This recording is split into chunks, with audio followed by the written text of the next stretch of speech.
You are listening to the Nightly News Podcast, the voice of the Knights.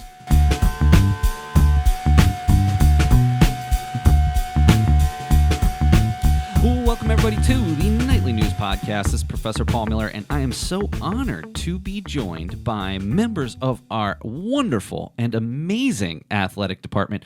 First off, Athletic Director Kasey Hicks, welcome back to the show. Kasey? Paul, one of my favorite places to be. Happy to be here. Also being joined by one of the all-stars of the athletic department, also Kenton, Alston. Kenton, welcome back to the show. Thank you so much, Paul. It's always a pleasure to be here, and we're grateful for everything Nightly News Media Club does for us. And I'll be honest with you, Kenton, you have a voice made for the audio industry. I don't want to say radio anymore because we all know how the situation as far as that goes, but is some long-lost broadcasting background that you have? I've been told that a lot. Never really dove into it, but I appreciate it, Paul, and maybe one day something will come from It's it. never too late, Kenton. Right, for sure. Well, today why we are here is we just saw the conclusion of the men's and women's basketball season, and so we like to have Kenton and Kasey down here every year to kind of recap everything that we saw from both of our teams, and to say that less than a week removed when we record this from senior night is, regardless of how the season went, and of course we'll have plenty of time to talk about that, senior night from a broadcasting perspective, being that we have seen all of these individuals we've been doing this since 2018. So when we see senior night, it's really emotional for us. And I can't even put into words what it means to the players to have their families there and to have just that night that's all about them. But gosh, it was so emotional during senior night. Kasey, do you mind and we can talk about the individuals later, but do you mind just sharing with me what senior night really means to you as the athletic director who's often recruiting these people and has seen them through their journey? Yeah, senior night is probably one of my favorite events that we plan for. It's an opportunity to recognize the senior players who have stuck out 3-4 years with us, gave all their blood, sweat, tears, all the energy, and it gives us the opportunity to spotlight them and just thank them for everything that they've put into these programs. So we put together a really nice questionnaire and, highlight things about them, academic accolades, athletic accolades, favorite memories, messages to their teammates and fans. So we make it really personal, and it is an emotional journey the night of. I'll never forget my senior night, and our goal in the athletic department is to make it as special as possible for them. This year was really cool because there were a lot of family members there. And this year we got to see some personalized T-shirts and posters and cutouts of the players in the stands and their faces on T-shirts. So their families really went all out, and it just kind of shows, how special that moment is and how special that game is for our students. Kenton, any additional thoughts on senior night? Oh, no, Kasey explained it perfect, but that's what we're all here for, to highlight our student athletes, definitely our seniors. There were 3 special student athletes of ours that are around us day to day, every day, and through mentorship and through our time together, I just wish them nothing but the best and hope that we can continue to mentor them through life. Well, Kenton, before we move on here, you have won a really prestigious award since the last time we had you on the podcast, entering into the Penn State Harrisburg Athletic Hall of Fame. Can you tell us a little bit about how that came to be? And I know it's been a little while, but we haven't had you on since the beginning of the basketball season. Tell us a little bit more about that honor and what that meant to you, and a little bit more about that celebration. Oh, well, it means everything because it goes back to the beginning. My family, my mom, all those people that pushed me and helped inspire me to get to that point. It means so much. You never expect those things. You don't go to college to have those specific plans of being in the Hall of Fame, but you work hard, you try to win championships and help be the best teammate you could be for your team. And through that, I was blessed for the opportunity to receive that recognition, and it's something I'm very thankful for. How'd you find out about it? Oh, man, it was a phone call from the athletic director that I was one of the ones nominated for the initial group, and he'll keep me posted. And then it was, from that point, it was awesome to even know I was being considered for a great honor like that. Well, and it was really cool. Now recent graduate Kevon Davis was actually there with you to help cover that for the Nightly News. And of course, you can always go back to cpcnightlynews.com and read Kevon's article that he put together about you. But really cool. And it was something that he really enjoyed being a part of because he has such respect and admiration for you working in athletics over the past couple of years. That was something that even when he came back, he was so excited that he was able to spend that time with you. Yeah, it was so great to have him there, have Andrew there. So it gave them kind of inspiration to see a moment like that and inspire them for their future, as well as having Kasey and the rest of the Central Penn family that came out to support that night. It was like no other. Well, thank you very much for sharing. I know that it kind of sprung that on you there a little bit, so I appreciate your insight on that. Absolutely. Well, we are going to dive right in here. We're going to take a look at the women's and men's basketball seasons. First, we're going to start out with the Lady Knights. The Lady Knights finished the season 7-11, but did receive a very nice accolade in that they were the Eastern State Athletic Conference runner-up, unfortunately falling to the behemoth Christendom. And I mean, as somebody who has, again, covered these games over the past couple of years, it's unbelievable to see how strong their team was. But all of that being said, the Lady Knights had a pretty good season. Of course, they started off winning their first two games, including a nail-biter, 51-50 at Penn State Mont Alto. Moving into later on in November, a tough start, a couple of home losses until they came back and with a victory on December 3rd at Penn State Wilkes-Barre.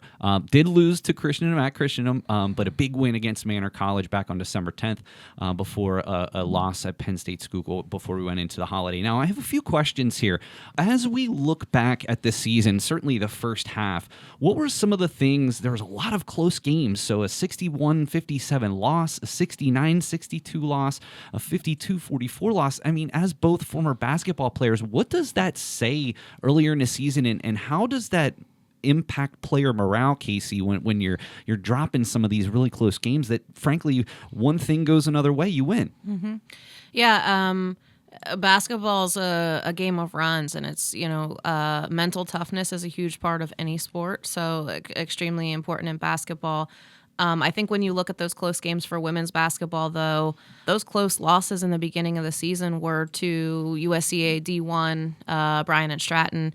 It was a close loss to NCAA schools, Centenary and Lancaster. Eastern Mennonite. Eastern Mennonite, thank you. Yeah, so you're talking about NCAA schools, which are a level above us, and a USCA D1 program. So being in those games, it's important for the coaches to put into perspective for these student athletes, just what you are doing. It might be a loss on paper, but their ability to take something from that, learn from it, and have that, highly competitive game and be able to compete on a level above where we are supposed to be should be something that hopefully, carries momentum into those following games, which you saw that in the win immediately following that against Penn State Wilkes. So although they are losses on paper, I think it's really important to have coaches and have captains and leaders that put into perspective what those losses are, how you can learn from it, and then use it to, continue to better yourselves throughout the season. Now, one comment I did want to ask, and you're certainly both welcome to field this comment. Now, this is something that's very standard over between, terms, the holiday break. The Knights last played December 13th and then didn't play again until January 8th. They, again, started off the second half of the season with a couple of losses. Do you think that all of that time off and really time away from practice, too, do you think that impacts the way the team is gelling and getting together and on the floor? I mean, I think 100%. And I always like to talk about the success that our teams have, but one of the struggles at Central Penn is that we don't have the gym on campus. So when you're off from December 13th until you get back after the new year, that's a long time not to be, getting reps in with your teammates, getting used to how each other plays. And without a gym on campus, the girls and guys can't just go, on a Friday night and play together. So it does hurt. It's really important to continue to do team builders and things like that on your own as student athletes to continue to build that camaraderie, because the absence and the time off there definitely just hurts the flow. Kenton, your thoughts on having that downtime? Oh, absolutely. I absolutely agree, because it's time that you want to spend with your family during the holidays, things like that. So you're going to have that time away from your teammates, but having that time away from your teammates and not gelling and refining those things that you need to work on at that point in the season. You're midway through the season. You're just hitting your stride. Like, as you mentioned, it was a slow start for our women's program, so it's kind of like you're starting back over. You have those couple weeks off.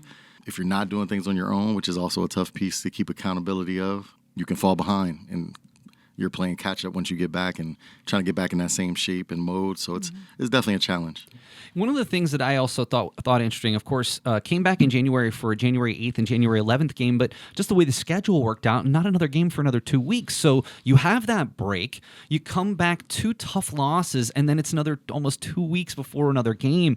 But this was the game that I look back to on January 26th versus Bucks County. And for Coach Stacia King, it was her first home victory. Now, this is not to take away from anything that she's done, but we had our team out there, and one of the key things that I wanted to get in this article was this was her first home victory, and that was such. Not only are they one of our arch nemesis in our conference, but that win meant so much to so many people, and probably none more than Coach King. Kenton, did you have a chance to talk with her after that game about that and what that meant to her getting that first win? Absolutely. And one of the first things that was said was how much of an improved Bucks team that we played against from the past season. So it was definitely a better game, tougher competition, and to get that first win at home, it's always a good feeling. Well, that as we continue through the end of the season, a couple of wins, including at Penn State Lehigh, and another win at Bucks to finish off the season. So ESAC championship game aside, which again running into buzzsaw and Christendom #1 in the USCAA, what did that Bucks County game mean? And we'll come to the men in a moment because they were also victorious in that game.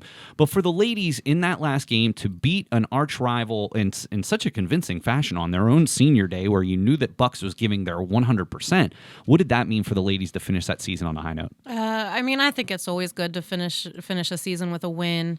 Not only does it, give the girls a kind of happy ending to their season, but I think it boosts running into the recruitment season as well. So you're always thinking about, how can we build? What do we need to do for next year? How do we get better?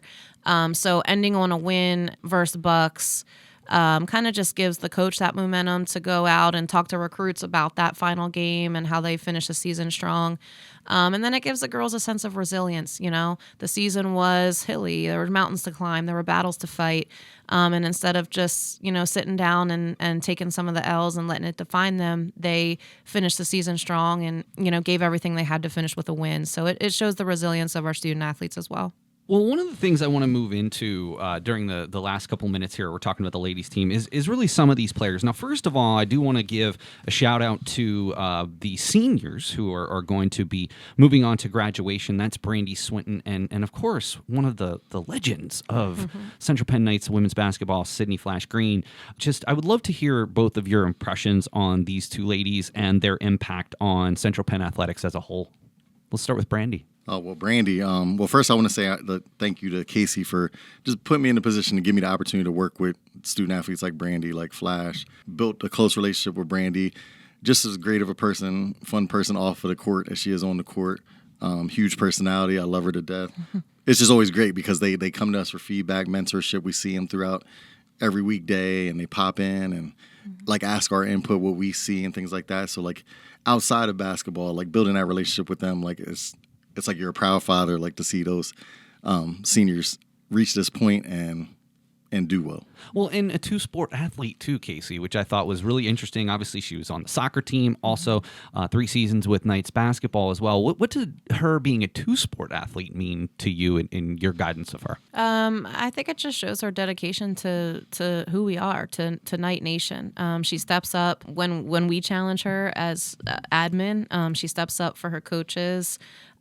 She's the definition of what we serve in athletics at Central Penn. She's bought into the family feel, and she's a hard worker. So to have her representing the athletic department in 2 sports is just rewarding, and I think it's something that'll be a part of her story that she tells moving forward. and played all 18 games, started 15, had 6.2 points a game, 4.4 rebounds. So a really, really key cog in the successes of the Lady Knights this year. And of course, what is there to say about Sydney Green? Has had a very successful tenure here. It was so nice to see her and her family here for senior night. Just any comments, parting comments for Flash? Yeah, I mean, Flash is a staple of a student athlete here. She's a true definition of a student athlete. She's a 4.0 student. Off of the court, works her butt off, challenges her teammates, sometimes to a fault. But those are the type of students that, leave a mark. And her and Brandy both were a huge part of the historical run by our women's program 2 seasons ago to get to the first ever USCA National Championship tournament. So they definitely are leaving their names in the history books here. And Flash, especially academically, as well as what she's been able to do athletically here, is just special. And it's good to, leave that mark so that the next students coming in have something to look forward to beating. So Flash and Brandy are setting the bar high, but their name will be around here for a while. Of course. I wanted to talk about a few of the key players on the team this year. And of course, outside of Brandy and Flash, everybody else eligible to return. So we'll be looking forward to that. But a couple people I really wanted to talk about in terms of their dedication and just quality of play. Number one, the team's leading scorer and rebounder, Allison Yoder, of course, backed up that freshman season with another absolutely solid year. I mean, she was really one of the most consistent players on a game by game basis. Of course, we had the opportunity to see her numerous times at home. I mean, she just seems like the glue that's holding this team together. What are your thoughts about Allison's contributions this year? Allison is absolutely the glue. I think what makes her special is in any given gym that you walk into, she's not going to be the most talented or the most athletic, but she is 100% going to outwork people. And that's what she does. Her numbers on paper are special, and it's really just because of her work ethic. She's not, flashy, but she does all of the intangibles. And as a coach, as a former coach, as a former athlete, that's the type of teammate you want. That's the type of athlete that you want, because you ask Allie to run through a brick wall, and I guarantee there's going to be a hole there, and she's going to make it happen. One of the things, Kenton, that I always appreciated about Allison is that she's never the tallest person on the floor, but she's often asked to match up against the other team's center position. Considering the fact that she is often smaller in stature than the opposition, what impact does that have? Because she's always drawing the toughest defensive matchup. Oh, it's huge. And just to echo what Kasey said, she's every coach's favorite dream. She's a hard worker. She doesn't talk. She just goes out there, handles business. And I think that's a part of it. Whatever coach asks of her, she's ready to go out there and do for her teammate and for the betterment of her team. And I think that's when you have that type of personality and you play that way, it doesn't matter whether you're playing a 6-footer or who you're playing against, you're going to do your best to compete for your team. Next up, I wanted to talk about Kayla Thomas, who, again, has one more year of eligibility. She was second on the team in scoring this year with 11.4 points. Now, one of the interesting things that I thought about Kayla is she was second on the team, but really only started about 8 of those games coming off the bench. But one thing, if you've ever watched any of our broadcasts, that you will say about Kayla is, I honestly don't know how she doesn't injure herself more often, because never in a game do you see somebody going after more loose balls, putting their body on the line. Kenton, tell me what that means in terms of what kind of inspiration does that give the other people on the floor to see somebody playing that hard and just sacrificing everything for the game? Absolutely. It's something I love personally. But to see one of your returning leaders come back and every time they drive to the basket, they're hitting the floor. It reminds me of Allen Iverson. They're just going out there putting their body on the line for your team. You have so much respect for somebody like that as a teammate. So everything Kayla's doing out there is phenomenal, whether it's off the bench, starting. She's just always ready to come out and put a hard effort in. I think I want to chime in there real quick, because I think that's where she gets her nickname from. So they call her K9 because she's a dog. And it's because she just works so hard. How many times did you see her hit the floor when you were genuinely concerned that she was seriously injured? Yeah. Yeah. I mean, like at least once or twice a game. Multiple times a game. And, yeah. and it's, I almost want to go up to her and say, we all appreciate it, but you also have to make sure you keep yourself healthy, which fortunately to this point in the season, she didn't miss any games. I know she missed a game or two last year, but gosh, I mean, when we're calling the game, I want to go down and check on her, make sure she's okay. I'm sure that's a conversation our athletic trainer has probably had with her a couple of times. Also, of course, wanted to talk about freshman Nairi Roberson-Waters. She was third on the team with 10.7 points, but even as a guard, averaged second on the team, 7.2 rebounds. So, Kenton, as a guard, what was the key to her doing so well on the glass? Oh, man, I just think she has to. With the numbers we have on our girls' team, everybody has to be hitting the glass hard on both programs. When you have low numbers, it doesn't matter your position. You just step up and do what you need to do for your team. But Nairi specifically, me and Kasey said it when we watched her play the first time, she just has this calmness about her on the court that she doesn't look like a freshman out there. So no, not at all. So it's great to see that, and it's great to know that we have that coming back and to see her grow and be more comfortable in the future. And led the team in 3-point shooting percentage as well, which was obviously a huge lift. Any thoughts about Nairi, Kasey? Nah, I mean, I think Kenton hit it. She's a freshman who doesn't play like a freshman. So I think this offseason is going to be really important for her to really tune some of those leadership qualities and come back here ready to make everybody around her better. I think sometimes as a freshman, you're a little bit more laid back, not really challenging people around you. But Nairi has earned that, leadership opportunity to really come back next season and challenge her teammates and, try and continue to build and make a name for herself, because she could definitely be a special player here. All three of the top three scorers will be back next year, and so we certainly look forward to a continued great playing in the Eastern State Athletics Conference, and again, hope to get back to that USCAA tournament at some point. So again, we give the Lady Knights a ton of credit for the tough play, and glad to see that Coach King got a first home win.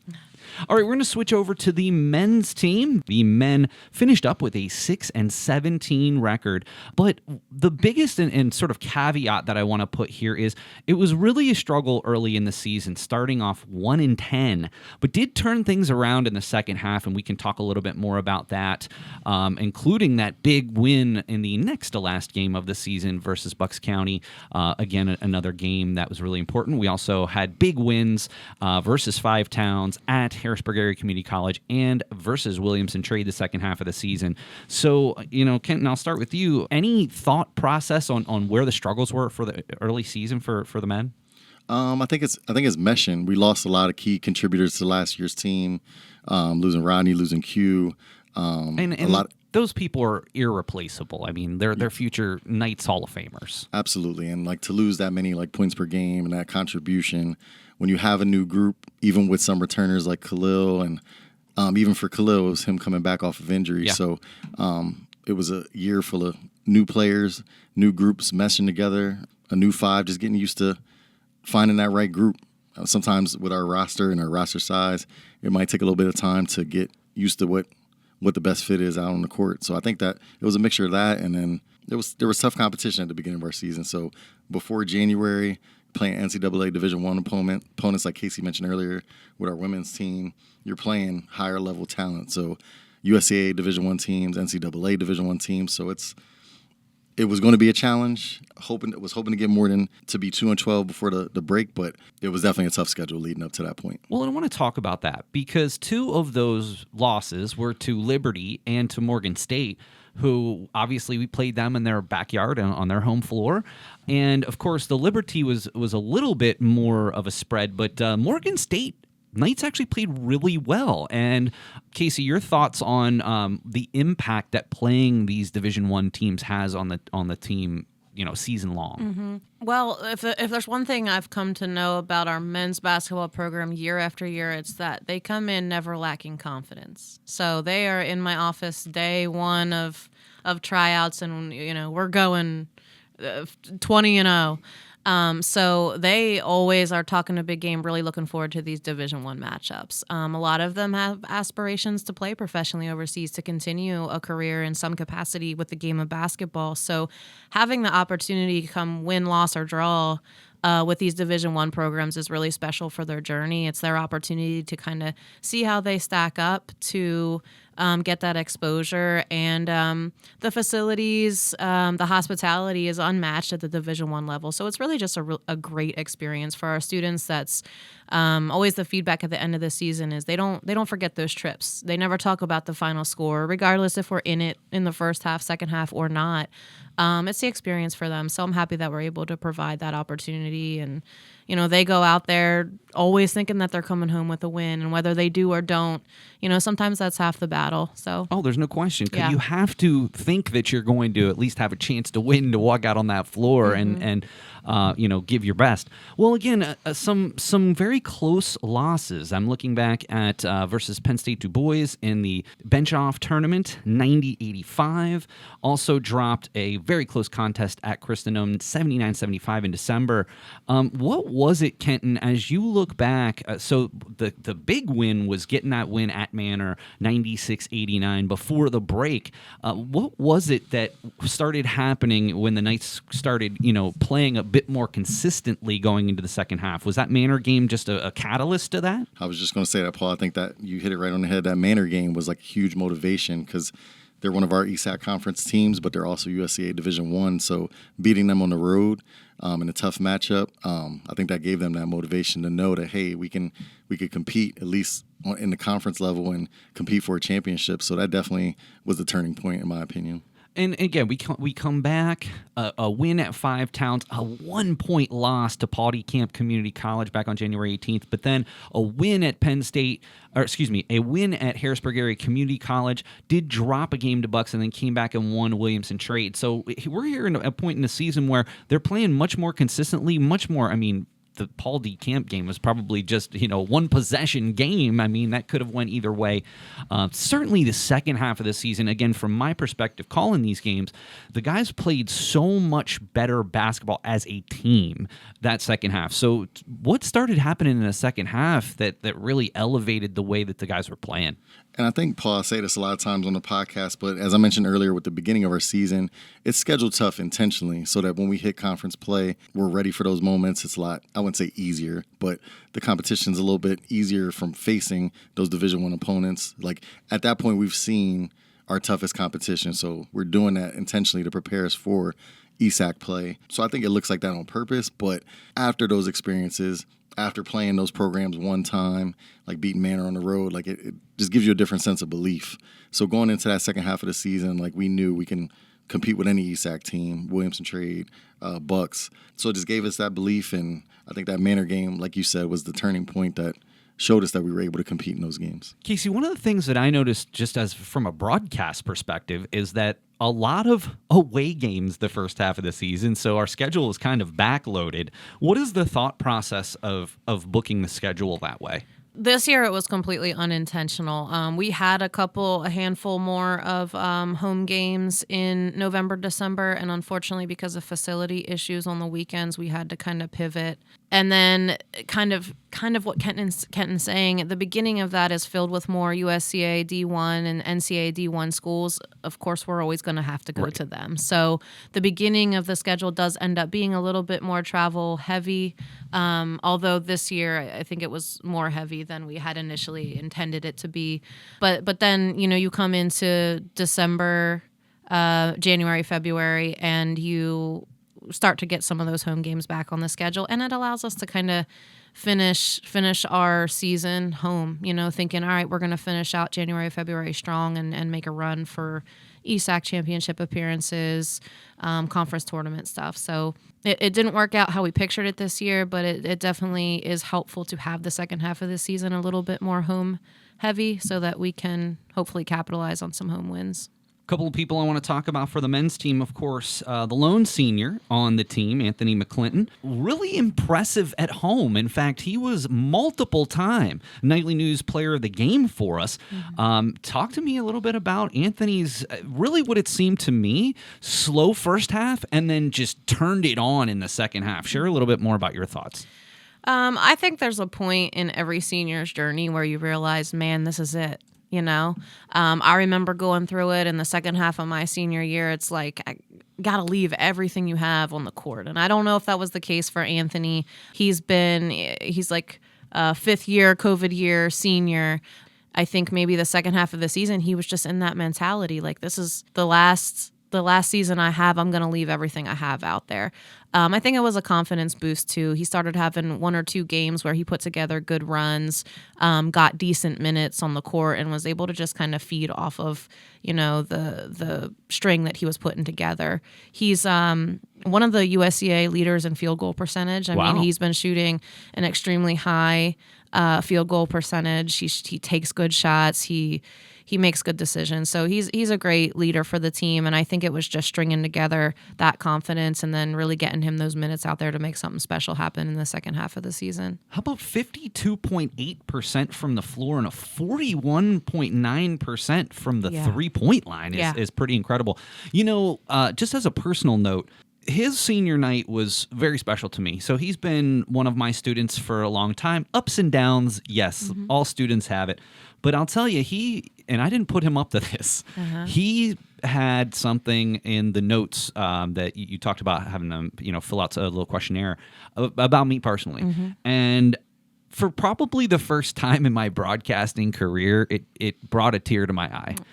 Just knowing him personally, having known him for a long time, knowing some of the struggles that he has gone through, and to see him play his final game in front of his family, I mean, it took me a few minutes to compose myself because it was just, and again, I did not put him up to this. No. But it was, I don't really even know what to say other than I'm so appreciative for those words, and I'll never forget it as long as I live. And we have them on video, so I can always go back and tune into that anytime I want. A couple of other people I do want to talk about. Of course, you can't talk about the Knight season without talking about Deshaun King. I mean, as a first-year Knight, he really was impressive. 17.7 points a game. He had some really, really strong games this season. What did he mean coming in, Kenton, as far as a leader on the team? I mean, as we mentioned earlier, we definitely needed that added scoring, losing key scoring pieces from last year's team. He was definitely a huge asset. So him and Richard Harley were teammates coming in too. So having somebody come in, you feel comfortable with that transition and that adjustment, I think helped him a lot. But he's just super aggressive out there on the court. Like he'll take the game in his hands, and if we're down, he's like, man, like in his mind, he's like, man, I'll do what I can. I have the ability to help bring us back. So he's just super energetic. I love the way he plays.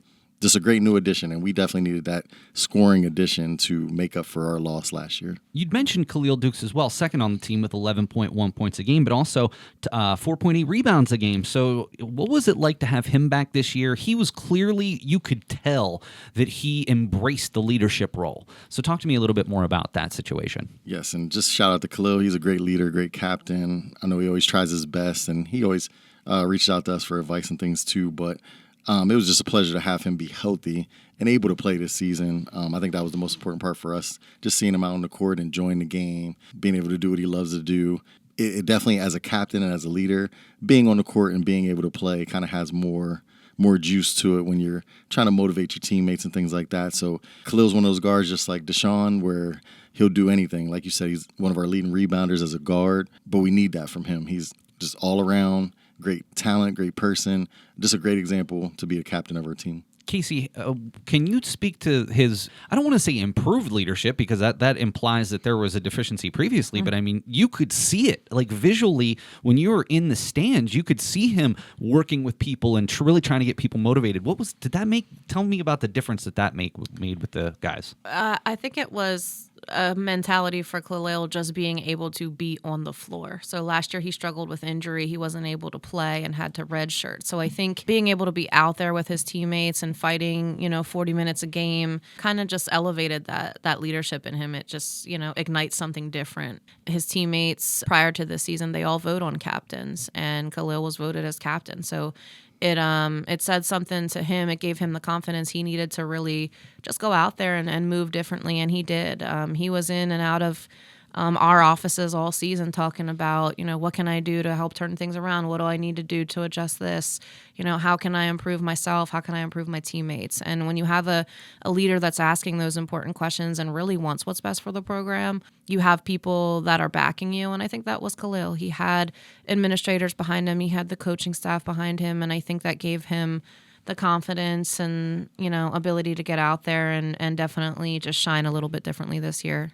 Just going to leave you with a sort of a parting thought here before we close it out for today. I think it's fair to say that the men will be looking to improve next season. What are some of the things that, Kenton, you think that the men need to do in order to come a little bit closer to that 500 mark and be, in line to make that ESAC championship game?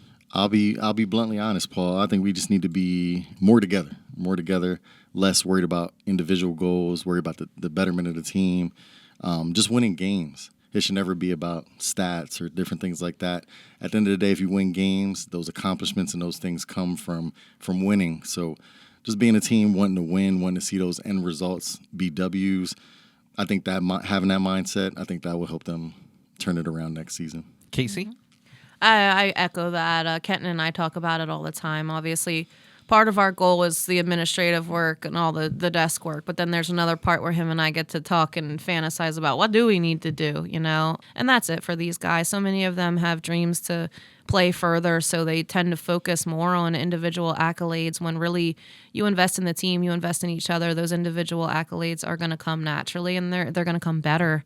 So I think it's that mentality. And our men's team, for whatever reason, they always have to have their back against the wall in order to perform. It's almost like the beginning of the season, we go 1-10, and now they want to step it up and play. So I think they need to have that drive from the start. It starts in October. It doesn't start in January. And additionally, in the off season, these guys need to put in the work in the off season and be ready come October.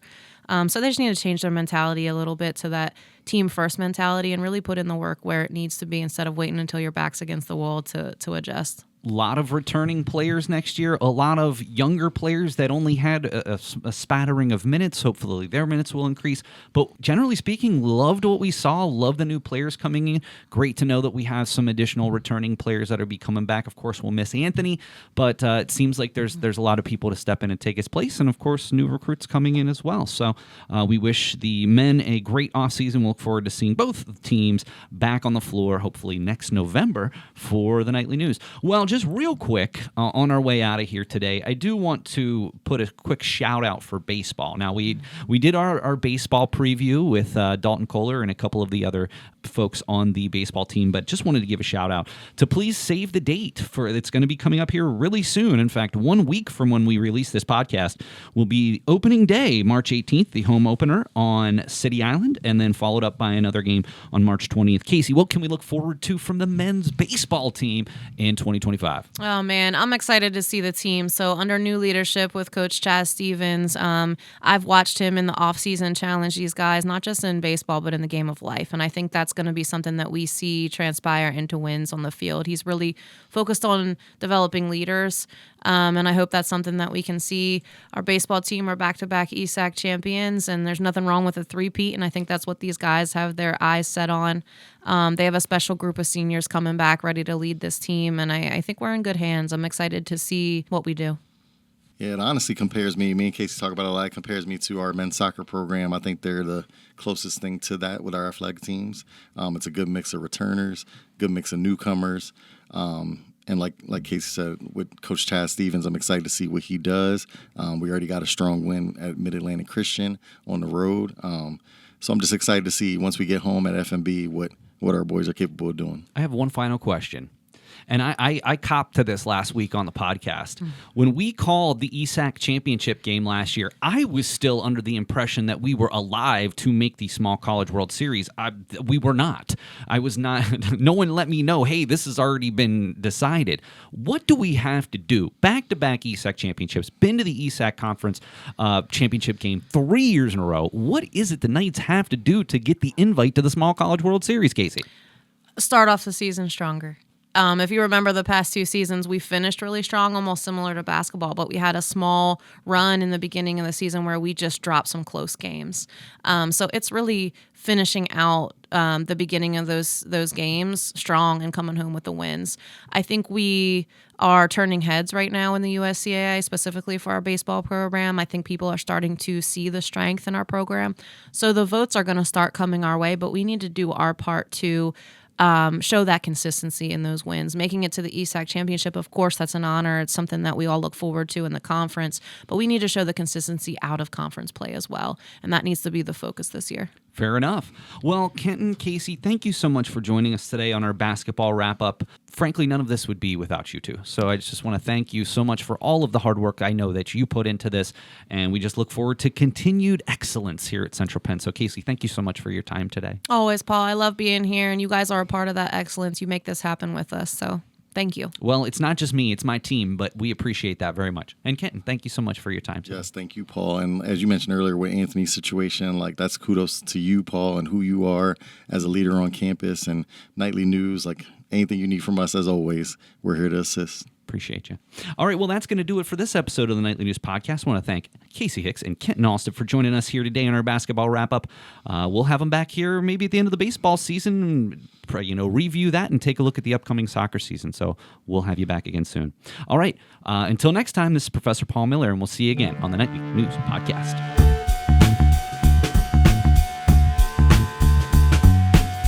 This is Brett Savaleski, co-president of the Nightly News Media Club, and you are listening to the Nightly News Podcast. This is Nightly News news correspondent Noah Lopez with the Winter 2025 episode of the Nightly News Brief.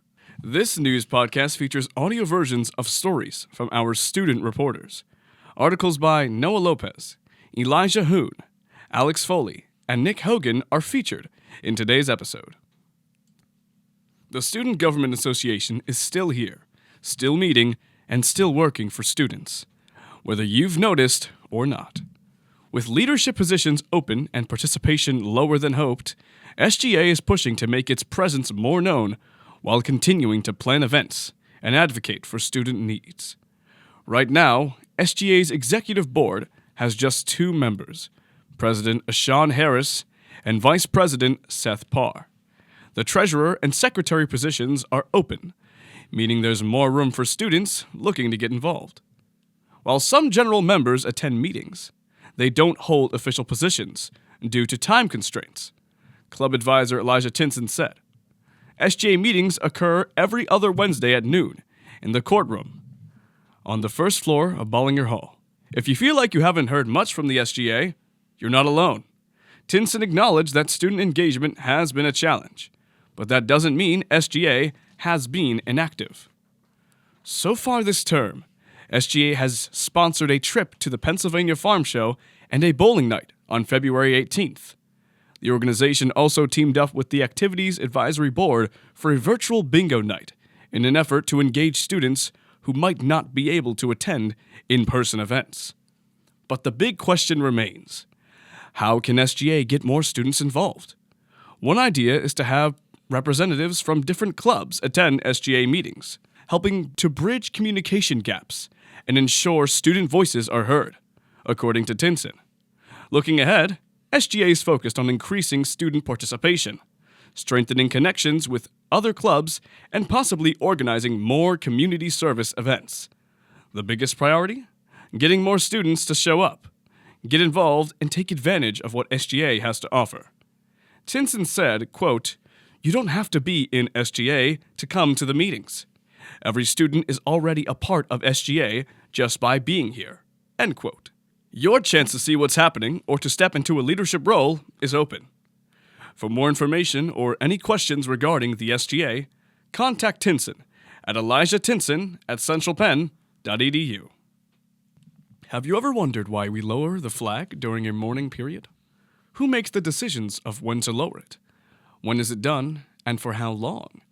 Lowering the flag is seen as a symbol of mourning, respect, distress, or salute.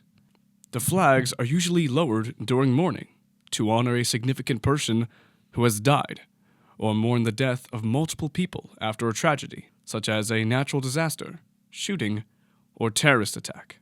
Lowering flags for mourning dates back to 1612, when a British ship lowered its flag to half-mast after its captain perished while heading to Canada.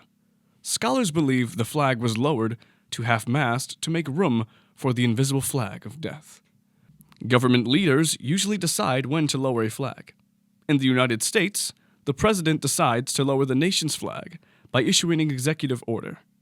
Under such an order, all government buildings, offices, public schools, and military bases are required to lower their U.S. flag.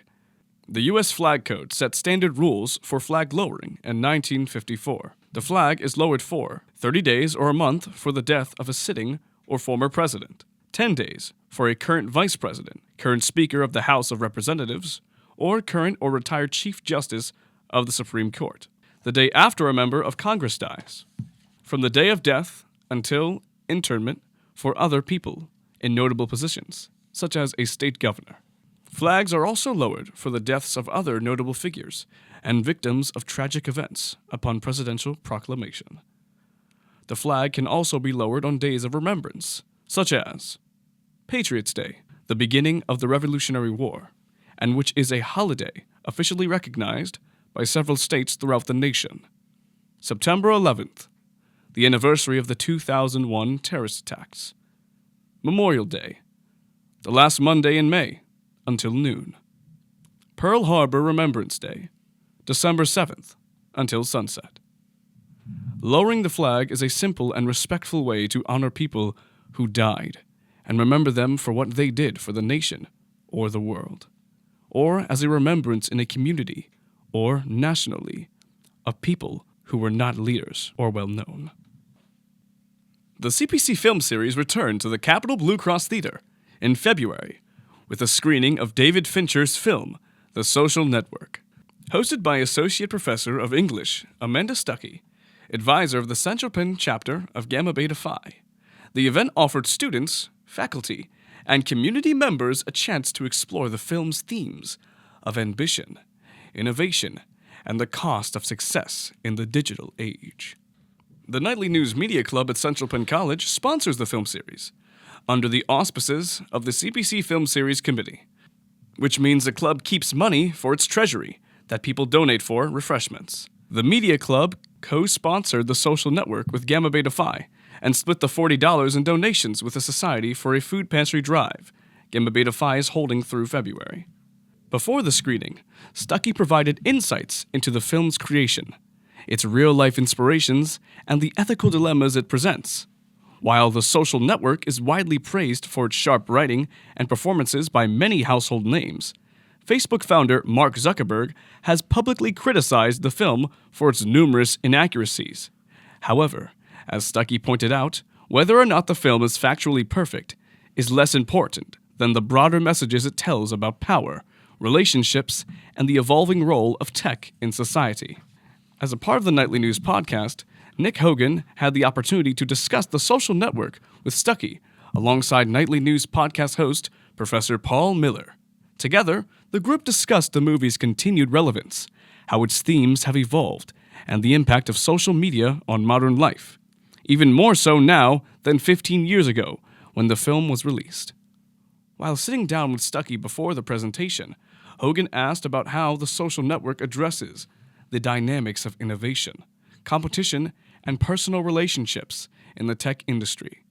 Stuckey said the film's focus was on ambition and its consequences. Stuckey said, quote, "The movie wants us to think about ambition, ideas, career progression, and does that come at the cost of personal relationships?" End quote. Stuckey's presentation guided the audience through the film's key themes, including power, betrayal, and the ethical dilemmas of success. She talked about David Fincher's meticulous direction, which creates a fascinating and realistic narrative that remains engaging even for those unfamiliar with the story of Facebook's creation. The film's sweeping of several Academy Awards was noted too. This film is an all-time classic in the eyes of many cinephiles. Another aspect of the discussion was how the film's themes have evolved in the 15 years since its release. While the movie focuses on the early 2000s tech boom, its exploration of online influence, misinformation, and corporate ethics is even more relevant today. With the rise of AI, privacy concerns, and the impact of social media platforms, the film feels more like a cautionary tale than it ever has, and will continue to do so in the foreseeable future. The CPC film series continues to offer a platform for discussion, personal stories, and overall passion. It allows attendees to explore films through an academic and personal lens. Events like these remind us that movies are more than entertainment. Movies reflect our world, sparking conversations that extend far beyond the theater, regardless of the genre. Many students do not grasp the treasure trove that is the Charles T. Jones Leadership Library on Central Penn's campus. The T in the library's name stands for tremendous, the go-to nickname of the Central Penn College patron, after whom the library is named. Jones was a local business leader, the owner of Executive Books in Mechanicsburg, and was an in-demand inspirational speaker and lifelong book lover, according to the library's webpage. Margaret Shakti offered an afternoon recently to share with the Nightly News what the library has to offer. The library shelves are packed with a carefully curated collection of books and other resources. Shakti stressed that in the case where students need or want a resource not on her shelves, she can easily obtain books, journal articles, and more from neighboring libraries. To keep up with the digital age, libraries must find ways to evolve. Shakti had an idea to meet this goal. One resource serving this purpose is LibGuides, an electronic database of guides Shakti developed that provides students with information on topics relating to their academic lives. Currently, there are over 50 LibGuides, ranging from resources for degree programs, guides to APA writing style, including how to write citations, guidance on study skills, and others through the library's webpage. Shakti noted, quote, "Librarians understand how to learn information," end quote, explaining that even if she does not have an answer for some people, she knows how to help them find one. Shakti went on to say, quote, "I always start out by opening up the library, making sure the shelves are presentable, checking in any book returns, then opening the live chat," end quote. She said that the rest of her day looks drastically different, from one day to another, cataloging new books, assisting students with finding articles, giving presentations to classes, attending meetings, and handing students the textbooks they ordered online through Blackboard or other roles Shakti fills.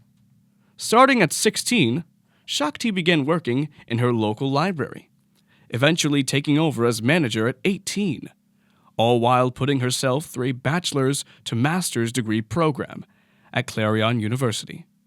Shakti graduated with a master's degree in 2022.